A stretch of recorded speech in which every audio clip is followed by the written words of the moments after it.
Gente, esse assunto é muito bacana, extenso, vasto, profundo. As chamadas fake news, os boatos ali da internet e tudo.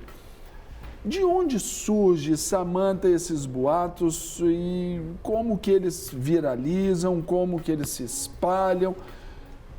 Tem um público-alvo, tem ali, assim, já é um tiro certo de quem cria. Ó, se eu fizer isso, tal público vai compartilhar. Como que é gerado esse pensamento para essas falsas notícias? Bom, a maioria das pessoas que criam a fake news, né, que cria essas notícias falsas, a gente estava até conversando agora sobre isso, que eles jogam lá. Se deu certo, ótimo.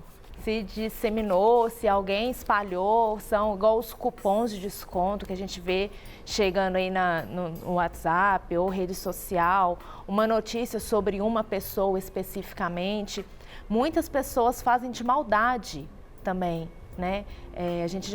Nós já vimos vários casos de pessoas sendo linchadas na rua porque foi jogada uma notícia falsa sobre aquela pessoa. Então é maldade, né? Tem a maldade e tem as estratégias. Mas também tem interesses também, além da maldade, sim, que são potencializados por interesses, por exemplo, essas financeiro. Estratégias, né? São estratégias para, tanto para o lado financeiro, político principalmente, os boatos políticos sobre pessoas públicas, tem algo ali atrás que é de propósito, com certeza. Tem interesses aí. Agora, doutor Alexandre, a gente pensar essa maldade que vai gerar esses boatos, gerarão essas notícias falsas. O que a lei prevê nesses casos hoje? Como que o Brasil se estabelece? Aí temos o Marco Civil, aí a legislação, o senhor que é especialista em direito digital,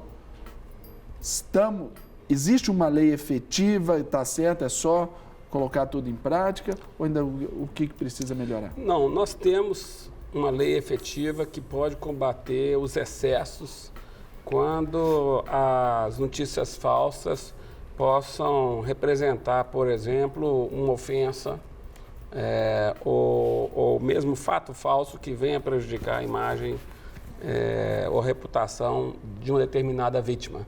Então, o Marco Civil foi muito importante porque definiu que o responsável que pode indenizar ou que deve remover esse conteúdo, se for o caso, é sempre aquela pessoa que gerou o conteúdo. E afastou a dúvida que antes existia de que talvez o provedor de aplicativos, ou uma empresa da rede social, por exemplo, ou quem dá acesso à internet, pudesse ser corresponsável. Ele só será corresponsável se não cumprir uma ordem judicial que determine a remoção de um conteúdo que possa estar perpetuamente denegrindo a imagem de uma pessoa que se sentiu vítima, ou outras hipóteses também. Hoje a gente vê, por exemplo, no WhatsApp, que é essa rede de mensagens instantâneas a mais acessada, talvez, tem ali aquela questão da criptografia lá. E o WhatsApp já foi suspenso em alguns momentos aí por decisões judiciais, doutor, porque não contribuiu com informações a respeito de conversas. Não contribuiu com a justiça. Exatamente.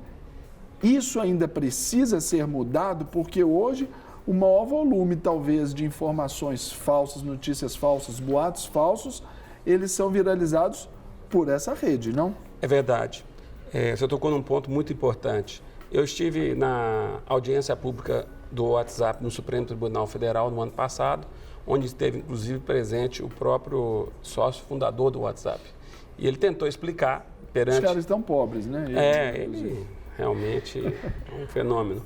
E perante o ministro Fachin e a ministra Rosa Weber no Supremo, ele tentou explicar e tentou convencer de que tudo é criptografado, que ele não faz interceptação de dados, ele não tem como acessar os dados e por isso que ele não pode colaborar com a justiça brasileira. Se você for me perguntar se eu acredito nisso, eu vou dizer não. Você acredita, Samantha? Não acredito. Um advogado e uma social media que está falando aqui, estão falando, hein? Então, essa questão ela tem que ser analisada sob o aspecto mundial. Hoje no mundo, nós temos dois polos que se tentam medir forças. As grandes empresas que dominam a internet e, do outro lado, os estados, o governo, através da justiça, por exemplo. Das suas próprias leis. Né? Então, as grandes empresas dizem o seguinte, olha, nesse pedaço aqui, nessa praia, nesse mundo digital, quem manda sou eu. O que tem que prevalecer aqui são os meus interesses comerciais. Você, Estado, com suas leis, tudo bem. Vocês podem estar exercendo, controlando o cidadão, etc. Tal, mas aqui, nesse espaço, o que prevalece são o meu interesse. Então, se você for analisar bem, no fundo, essa discussão está nesse ponto. Ou seja, é um duelo de forças entre as grandes empresas que dominam parte da infraestrutura da internet. E querendo cada vez mais enfraquecer o Estado, enfraquecer o cumprimento das leis, para dizer que vou dificultar ao máximo para que isso não aconteça. Isso significa total impunidade? Não. Mas dificuldade, sim. Para receber todas as novidades do canal, inscreva-se e, se curtir o vídeo, clique em gostei. Aproveite para acompanhar a Rede Super nas redes sociais.